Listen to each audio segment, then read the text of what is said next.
Salam, hörmətli YouTube kanalımızın izləyiciləri. Axşam saatlarıdır. Qobuda Yarpalasın qarşısında onun meyvə tərəfimizdən tavan hissənin izolasiya işləri icra olunur. Meyvə tərəfiz hazırda işləş bir vəziyyətdədir. Biz digər hissələri boşaldırıq. Hissə izolasiya edirik.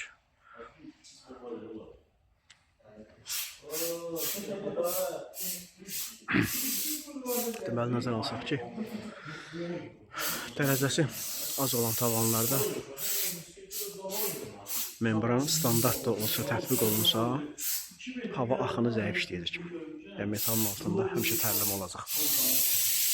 Bu da metalın tez bir zamanda istismar müddətinin bitməsinə gətirib çıxardır. Ona görə də dərəcəsi az olan, belə desək, mailliyi az olan mansard tipli damlarda, mansardlarda yaxşı olar ki, poliuretan izolyasiyası birbaşa metal örtüyə tətbiq olunsun. Axşam saatlarında tərəfimizdən tavan hissənin izolyasiya işləri icra olunur. Demək, bu hissədə qeyri-istifadə sahəsi sayılır. Hansı hissədir? Deməli, yaxınlaşım sizə göstərim.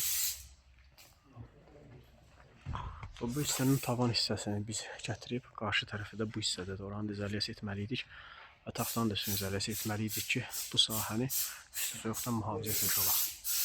Amma biz nə elədik? Müştəriyə təklif verdik ki, bax, o hissənin izolyasiyası əlavə məbləğ aparacaq. Onun üçün də ən alternativ yolu məhz bu hissəni alçıvanla bağlatdırdıq. Və biz nə edirik? Həmin hissəni görürsünüz, buradan izolyasiya edirik. Bağlanandan sonra artıq izolyasiya olunmuş sahə də azalır və üstəlik isidiləcək və soyudulacaq hava kubmetri də azalır.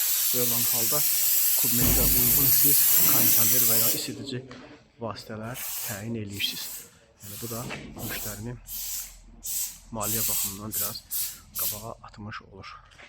Beləcə, tərəfimizdən hazırda axşam saatlarında tavanın izolyasiya işləri icra olunur inşallah. Bugün də bitirməsək, sabah inşallah axşama kvadrat metr sahə tərəfimizdən təhvil veriləcək. Xeyirli olsun sahibinə, geniş layihələrində görüşmək ümidi ilə 111 izolyasiya qrup xidmətimizdə.